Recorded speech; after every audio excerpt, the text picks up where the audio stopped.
Hi అండి. బుడమకాయ tomato curry అండి. చాలా సింపుల్గా ఈజీగా చేసేయచ్చు. శుభ్రంగా బుడమకాయలు అయితే కడుక్కోవాలి. పచ్చడి పెట్టినట్లయితే తోలుతో పాటు పెట్టుకుంటే చాలా బాగుంటుంది. మనకి మామిడికాయ పచ్చడిలానే పెట్టుకోవాలి. ఇంకోసారి చూపిస్తాను. ఇప్పుడైతే త్వరగా మాకు కర్రీ అయిపోవాలి. ఏ కర్రీ అయినా సరే త్వరగా అవ్వాలంటే కుక్కర్లో ఇలా సేమ్ ప్రాసెస్తో పెట్టేయచ్చు. నేను కుక్కర్లో బుడమకాయ ముక్కలు, గింజలు, తొక్కలు తీసేసి చిన్నగా కట్ చేసి వేసుకున్నాను. ఒక ఉల్లిపాయ సన్నగా కట్ చేసి వేసుకున్నాను. చిన్న సైజు 2 టమాటాలు నిమ్మకాయలాగా అడ్డంగా కట్ చేసి వేసుకోవాలి. నిలువుగా ఒకసారి అడ్డంగా చిన్న చిన్న ముక్కలు కట్ చేసుకుంటే టమాటా పుల్లలు పుల్లలుగా వచ్చి సైడ్కి ఉండిపోతుంది.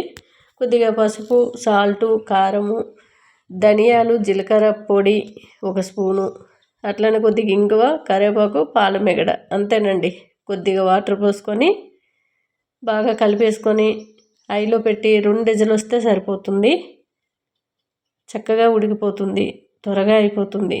మీరు ఏ కర్రీ అయినా సేమ్ ప్రాసెస్లో పెట్టుకుంటే టేస్ట్ బాగుంటుంది. చాలామంది డైట్ చేస్తూ ఉంటారు కదా, అలాంటి వాళ్ళకి వేపుళ్ళు పడవు. కాబట్టి పడవంటే తినాలి అనిపిస్తే మళ్ళీ ఒళ్ళు వచ్చేస్తుంది ఏమైనా భయంతో ఉంటారు. అలాంటి వాళ్ళు ఇలా వాటర్ పోసి కొంచెం పాలమిగడ కానీ 1 స్పూన్ నెయ్యి కానీ వేసుకొని ఇలా డైరెక్ట్గా కుక్కర్లో పెట్టేసి ఉడికించుకొని చపాతీతో కానీ లేదంటే ఉప్మాతో కానీ జొన్న రొట్టెతో కానీ తిన్నట్లయితే ఒళ్ళు రాకుండా ఉంటుంది.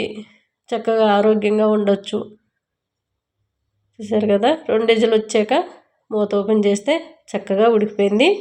మనం కుక్కర్లో వేసినప్పటి నుంచి మళ్ళీ మధ్యలో కలుపుడు ఉండదు కాబట్టి బాగా గరిటతోని కలిపేసుకుంటే చాలా మెత్తగా గ్రేవీతో చాలా బాగుంటుంది.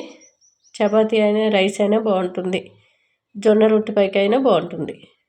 మీకు టమాటా వద్దు అనుకునే వాళ్ళు డైరెక్ట్గా ఒట్టి బుడమకాయ ముక్కలు కూడా వేసుకొని కొంచెం కొబ్బరి పొడి వేసుకుంటే చాలా చాలా బాగుంటుంది. లాస్ట్లో కొద్దిగా కొత్తిమీర వేసుకుంటే సూపర్ టేస్ట్తో చాలా బాగుంటుందండి. నేనైతే రైస్లోకే చేశాను. కొర్ర రైసు ఎక్కువగా తీసుకుంటాం కాబట్టి కొర్రలపైకి ఎంత గ్రేవీ ఉన్నా సరిపోదండి. కొర్రలు మామూలు నార్మల్ రైస్ లాగా కాదు, అది ఎక్కువ పీల్ చేస్తూ ఉంటుంది. మనం వేసుకొని తింటుంటే ఇంకా పీల్ చేస్తూ ఉంటుంది అనమాట. డ్రైగా అనిపిస్తుంది ఎంత తిన్నా సరే.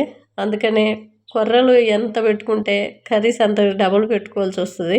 అందుకే కడుపు ఫుల్ అయ్యి డైట్ చేసే వాళ్ళకైతే కొర్రలు చాలా మంచి ఆరోగ్యమైన ఫుడ్ అని చెప్పొచ్చు. ఎందుకంటే మనం కొన్ని తిన్నా కడుపు ఫుల్గా అనిపించి త్వరగా ఆకలి అనేది వేయదు. టేస్ట్ అయితే చాలా చాలా బాగుందండి. చూసారు కదా, చక్కటి గ్రేవీతో బుడమకాయ కర్రీ అదిరిపోయిందండి. ఎవరైనా సరే వండుకొని తినొచ్చు. చాలా త్వరగా ఉడికిపోతుంది.